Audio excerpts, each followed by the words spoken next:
First ever factory outlet Mukinda Jewelries, KBHP, Somajiguda, Suchitra, Hanmakonda, Kottapet, Chandanagar, Khammam. నమస్తే రమగారు. నమస్తే జయ. రమగారు, మనకి దీపావళి తర్వాత కార్తీక మాసం మొదలు. కార్తీక మాసం అంతా కూడా విశేషంగా పూజలు చేసుకుంటూ ఉంటాం. ఈ మాసం యొక్క విశిష్టత ఏటా ఏటా వచ్చే కార్తీక మాసం, ఏటా ఏటా వచ్చే వినాయక చవితి చేసాం, పెద్దల రోజులు చూసాం, అమ్మవారిని 10 దినాలు సేవించాం, దీపావళి పండగ అవగొట్టాం. ఇక ఈ నెల రోజుల పర్వదినాలు పరమేశ్వరుడికి అంకితం చేస్తూ కార్తీక దామోదరుణ్ణి తలుచుకుంటూ కుదిరినంత దానము, స్నానము, దానము, ఉపవాసము, పురాణ శ్రవణము, దీపారాధన, ఇవి విశేషమైనవి. స్నానం, దానం, దీపం, దానం, ఉపవాసం, ఇవి ముఖ్యం. పురాణ శ్రవణం అవకాశం హాయి ఇప్పుడు సులువుగా ఉంది, ఇదివరకటి అంత కష్టం కాదు. అవునండి, అది అన్నిటికంటే సులువు పురాణ శ్రవణమే. అది బాగా కుదురుతుంది. ఏదైనా చెయ్యొచ్చు, అన్నీ చెయ్యొచ్చు, అన్ని రోజులు చేయొచ్చు. ఒక్కరోజు చేసినా చాలు, మానకుండా చేయాలి. ఓకే. కార్తీక పురాణం మొత్తం అంతా కూడా ఈ 30 రోజులు పాటించండి. పోని 4 సోమవారాలు, ఓ పౌర్ణమి, 2 ఏకాదశులు, 4, 1, 5, 2, 7, ఈ 7 రోజులైనా పాటించండి. పోని కనీసం 4 సోమవారాలు, పోని ఒక్క సోమవారం, పోని ఒక్కరోజు, ఏదైనా ఒక్కరోజు కార్తీక మాసంలో నువ్వు ఒక్కరోజు 4 బిల్వదళాలు తెచ్చి పరమేశ్వరుడి మీద పెట్టి ఒక చిన్న చెంబుడు నీళ్లు, లేదా 3 ఉద్దరణలతో 3 చెంచాల నీళ్లు స్వామివారి మీద వేసి అభిషేకం చేసి ఒక నమస్కారం చేసుకుంటే చాలు. సాధారణంగా మనకి చెప్తారు, అలంకార ప్రియో విష్ణు, అభిషేక ప్రియ శివ. విష్ణువుకి ఎంత అలంకారం చేసినా చేయించుకుంటాడు. నువ్వు ఇంకా పువ్వులు పెట్టు, ఇంకా అలంకరించు, ఇంకా సొమ్ములు పెట్టు, ఇంకా పట్టుపట్టలు కట్టు, ఎన్ని కట్టినా ఆయన ఇంకా చేయించుకుంటాడు. ఆయనకు అది ఇష్టం. పరమేశ్వరుడికి అభిషేకం చాలు. అభిషేక ప్రియుడు. ఈ అభిషేకంలో నువ్వు పంచామృతాలు చేస్తావా, కొబ్బరి నీళ్ళు చేస్తావా, ఫలరసాలు, ఎన్నో రకాల ఫలరసాలు చేస్తావా, ఏమీ లేదు. ఒట్టి నీళ్లు, గంగోదకం తెస్తే మరీ సంతోషం. లేదు, చెంబులో నీళ్లు, మంచినీళ్ళు, శుభ్రమైన జలంతో నమస్కారం చేసుకుని అభిషేకం చేసినా చాలు, సంతోషిస్తాడు. చాలంటే నువ్వు అన్నిటికీ శక్తి కలిగి ఉండి ఈ ఓటే చేస్తావు, చెంబు నీళ్ళు పోసి ఊరుకో, చాలే నీకు ఇది అనమని కాదు. నీకు ఏ అవకాశము లేకపోతే ఇంత చిన్న క్రియ అయినా భగవంతుడిని సంతోషపెట్టచ్చు. దాంతో ఏదైనా చేసుకోవచ్చు. ఈ తొలి రోజు నుంచి చివరి రోజు వరకు వాపీకూప తటాకాదుల్లో ద్రవ రూపంలో గంగా నది ఉంటుంది. ఓకే. అన్ని భూ సంబంధమైన జలాల్లోనూ, అంటే చెరువులు, దొరువులు, దిగుడు బావులు, మామూలు బావులు, ఈ కింద నుంచి నీరు వచ్చేందుకు ఉన్నాయి కదా మనకి బోర్వెల్స్, వాట్లల్లో పాటు నదులలో, సెలయేళ్లలో కూడా గంగ ద్రవ రూపంలో ఉంటుంది. ఈ మాసంలో ఏం చెప్తారంటే తైలే లక్ష్మి జలే గంగా అని. తైలంలో ఏమో లక్ష్మీదేవి ఉంటుంది, నీళ్లలో ఏమో గంగా నది ఉంటుంది. లక్ష్మి విష్ణు ప్రీతికి, గంగ శివప్రీతికి. శివప్రీతి కోసం స్నానం. మనం ఇంట్లోనే ఉన్నాం, ఎక్కడికి వెళ్ళలేము. ఇళ్లలో నీళ్లుగా స్నానం చేస్తే కళ్ళుతో స్నానం సమానం అని చెప్తారు. మనకు అవకాశం లేదు, నదులకి చెరువులకి వెళ్ళలేము, అపార్ట్మెంట్లలో ఉన్నాం, 14వ అంతస్తు, ఎక్కడి నుంచి మనకి డైరెక్ట్గా నీరు వచ్చేది లేదు, ఓవర్ హెడ్ ట్యాంకే దిక్కు. హరగంగే అని జ్ఞాపకం చేసుకుని గంగని తెల్లవారుజామునే స్నానం చేస్తే ఫలితం లభిస్తుంది. ఇవన్నీ అమెండ్మెంట్లే కానీ నువ్వు ఇలా చేసేయి అని కాదు, చెయ్యొచ్చు. ఇంకా తప్పనప్పుడు, కుదిరినప్పుడు, ఎప్పుడైనా వెళ్ళినప్పుడు, ఏ దారిలో కనపడినప్పుడు, ఎక్కడైనా ఒక నదో చెరువో కనపడితే ఒక మునిగితే అందులో మంచిది, అవకాశం లభిస్తే మన కుదిరికని బట్టి. అన్ని రోజులు ఏ గోదావరికో, కృష్ణకో, కావేరికో, తుంగభద్రకో వెళ్ళి స్నానం చేయగలిగే అదృష్టవంతులు ఉంటే మరి మంచిది.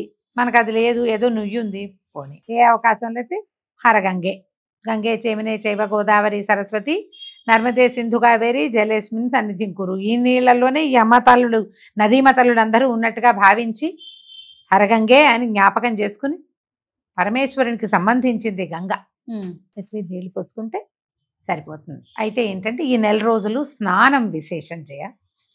కార్తీకంలో స్నాన విధి చాలా విశేషమైంది. తెల్లవారుజామున ఇందులో శిరస్నానం ముఖ్యం. ఓకే. శిరస్నానం అంటే మనం ఆ నదుల్లో ఎక్కడైనా మునిగేటప్పుడు శిరస్సు, ఆడవాళ్ళకు కూడా ఓకే. ఒక్కసారి వెళ్ళాం మనం నదికి, శిరస్నానం, తల ముంచండి ఒక్కసారి చాలు. ఈ పురుషులకి తల స్నానము, శిరస్నానము, స్త్రీలకి కంఠస్నానమే చెప్పబడింది. ఆడవాళ్ళు కూడా నెత్తి మీద నీళ్లు పోసుకోవాలని అనుకోవద్దు, నీళ్ళంతా కూడాను. పోసుకోక్కర్లేదు. పర్వదినాలలో తలకి పోసుకుంటే సరిపోతుంది. మామూలు రోజుల్లో చిటికెడు పసుపు రాసుకుని స్నానం చేయండి, మంచిది. తెల్లవారుజామునే స్నానం చేయటం. ఇంట్లో శివారాధన, శివారాధన మీకు ఏ అలవాటు ఉంటే అది, విష్ణువారాధన మీ ఆరాధన చేసుకోవటం, ఇంట్లో దీపారాధన చేసుకోవటం తప్పకుండా. దీపం తర్వాత దేవాలయ దర్శనం చాలా విశేషంగా చెప్తారు కార్తీకంలో. శివకేశవుల్లో ఎవరిని చూసినా మంచిది.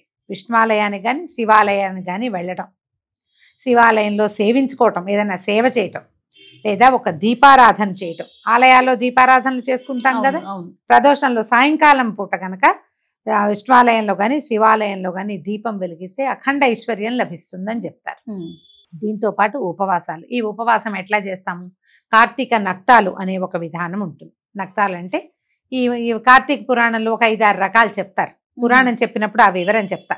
సాధారణంగా అందరూ చేయగలిగేది ఏంటంటే, పగలు ఉపవాసం ఉండి సాయంకాలం భోజనం చేయొచ్చు నెలంతా, మీకు శక్తి ఉంటే. పగలేదో అంత పలహారమో 2 పళ్ళు నోట్లో వేసుకుని అవి కూడా స్వామివారికి నివేదించి తీసుకుంటే ఇంకా మంచిది. సాయంత్రం చుక్కలు చూశాక భోజనం చేసేయచ్చు. ఇలా చేయొచ్చు ఒకటి. లేదా కేవలం పర్వదినాల్లో పగలు ఉపవాసము, రాత్రి భోజనం. ఏమున్నాయి పర్వదినాలు? 4 సోమవారాలు, ఒక పౌర్ణమి.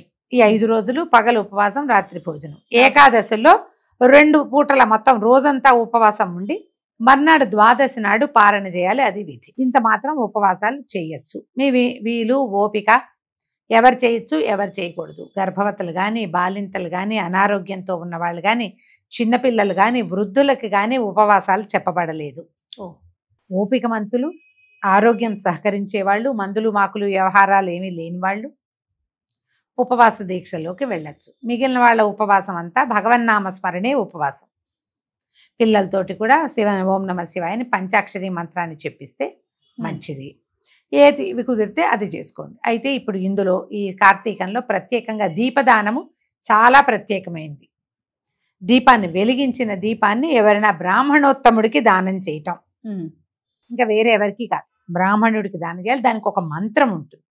మరి ఆ దీపదాన మంత్రం చెప్పించుకుని దీపాన్ని ఇవ్వచ్చు. మీరు అది వెండి దీపాన్ని ఇవ్వచ్చు, మట్టి ప్రమిదని ఇవ్వచ్చు, ఇత్తడి రాగి ఏదైనా లోహంతో చేసినవి ఇవ్వచ్చు. లేదా ఒట్టిగా పిండి దీపారాధన చేస్తామా బియ్య పిండితోటి, ఆ దీపారాధనని కూడా అమంత్రకంగా దక్షిణ తాంబూలాదులతోటి దానం చేసుకోవచ్చు. దీపదానం చాలా మంచిది. అయితే ఇది చలికాలం కాబట్టి నువ్వుల దానం చేస్తుంటే మంచిది. పాలు, పెరుగు, నెయ్యి, ఈ 3 దానాలు చాలా మంచివి. ఇవి ఎవరికైనా ఎవరికైనా. వెచ్చని బట్టలు, చలికాలం కాబట్టి దుప్పట్లు, కంబళ్ళు అలాంటివి దానం చేసుకుంటే ఆయుర్వృద్ధి కలుగుతుంది, మంచిది. పిల్లలు ఏవైనా పాత బట్టలు అవి ఇచ్చేస్తారు కదా, ఈ పాత బట్టలు ఇచ్చేటప్పుడు ఒక కొత్తది ఏదైనా కొని ఇవ్వండి. వాటితో పాటు ఒక కొత్తది వస్తువు కనుక కొనేసి ఈ చలికాలం అంతా వాళ్ళ ఒంటి వెచ్చదనం, వాళ్ళు వేసుకున్నవాడు అనుభవించే సౌఖ్యము మీ పుణ్యపు ఖాతాలో పడుతుంది. మనం చూడు చలిగా ఉంది, వెచ్చగా ఏదైనా వేసుకున్నాం అనుకో, శరీరానికి ఒక సంతృప్తి కలుగుతుందా, అది మనకి ప్లస్ అనమాట. ఏవైనా మా దారులలో కనపడే వాళ్ళకి కూడా ఇవ్వచ్చు. ఆహార దానం చాలా విశేషం. ఈ పగలు ఉపవాసం ఉంటాము, సాయంకాలం ఎవరైనా ఉపవాసం ఉన్న వాళ్ళని మన ఇంటికి భోజనం పిలవచ్చు. ఇలా ఏదైనా చేయొచ్చు. కొన్ని పర్వదినాలు ప్రత్యేకంగా మన బలిపాడ్యమి, తర్వాత ఏమో భగినిహస్త భోజనము, ఇలాంటివి ఉన్నాయి కదా ప్రత్యేకమైనవి. ఇవి తర్వాత వనభోజనాలు ఒకటి ప్రత్యేకంగా. కార్తీకంలో ఏం చేస్తారు, సాలగ్రామ ఆరాధన విశేషంగా చెప్పబడుతుంది. ఇది మనకి ఎక్కడైతే ఉసిరి చెట్లు ఉన్న తోటల్లో అక్కడికి వెళ్ళి బంధుమిత్రులతో పాటు, స్నేహితులతో పాటు వనభోజనాలు, చెట్టు కింద, ఉసిరి చెట్టు కింద సాలగ్రామ ఆరాధన చేసుకుని అందరితో కలిసి సామూహికంగా భోజనం చేయటం వల్ల కూడా చాలా అత్యద్భుతమైన ఫలితం లభిస్తుంది. ఏటా చేస్తాం మనం, ఇట్లాగే ఏటా చేస్తాము, ఏటా చెప్పుకుంటాము, మళ్ళీ కొత్తగా చెప్పుకుంటాం. కానీ ఎవరెవరికి ఏ అవకాశం ఉన్నా ఆయా పర్వదినాలలో ఎంత చేయాలో అంత చేసి, కనీసం చేయగలిగినంతైనా చేసి, ఈ కార్తీక మాసం తాలూకు ప్రత్యేకత వల్ల మనకి లభించేటటువంటి మంచిని ప్రతి వాళ్ళు సంపాదించుకోవాలి. మీరు దీపాలు పెట్టుకోండి, ఇంకోటి చేయండి, ఏదైనా సరే. పౌర్ణమి నాడు 365 వెత్తులు వెలిగిస్తాము. క్షేత్ర దర్శనం చాలా విశేషం. ఎక్కడైనా నదీ స్నానము, కార్తీక పౌర్ణమికేమో సముద్ర స్నానము చాలా విశేషంగా చెప్తారు. అవును. ఈ నెలలో ఒక సముద్ర స్నానం, ఒక నదీ స్నానం కుదిరితే, అవకాశం ఉంటే కనుక ఇది కూడా చేయొచ్చు. ఎన్ని అయినా చేయొచ్చు జయ. తర్వాత వీటితో పాటు చాలా ప్రత్యేకమైన విషయం ఇంకొకటి చెప్తా. పురాణ శ్రవణం మొదటి రోజు నుంచి చివరి రోజు దాకా 30 రోజుల పాటు మీరు ప్రతిరోజు పురాణ శ్రవణం చేయాలి. చెయ్యొచ్చు. చేస్తే చాలా మంచిది. మీకు సులువుగా దొరికే అవకాశం ఏంటంటే, సుమన్ టీవీలో మేము ఇప్పటికి 5 సంవత్సరాలుగా ప్రతి సంవత్సరము కార్తీక పురాణం అందిస్తున్నాం. ఈ సంవత్సరం కూడా కొత్తగా మళ్ళీ స్కాంద పురాణ అంతర్గత కార్తీక పురాణం అందిస్తాము. 4 వేళలా అన్ని ఛానల్స్ లోనూ కార్తీక పురాణం లభిస్తుంది. ఎక్కడ అవకాశం ఉంటే అక్కడ. మళ్ళీ వచ్చే ఇవాళదే రేపు మళ్ళీ వినకుండా రేపటిది రేపు, ఏ రోజు ఆ రోజు వినేలాంటి ఏర్పాటు ఉంటుంది. కొద్దిగా సమయం చూసుకుని మీకు అవకాశం ఉన్న సమయంలో కార్తీక పురాణ శ్రవణం కూడా చేయండి. పురాణ శ్రవణం చేసేటప్పుడు చాలా మంది అడుగుతారు, పనులన్నీ చేసుకున్నాక వినచ్చా, అలా వినచ్చా అని. అమ్మ, శ్రద్ధగా వింటే ఫలితం బాగుంటుంది.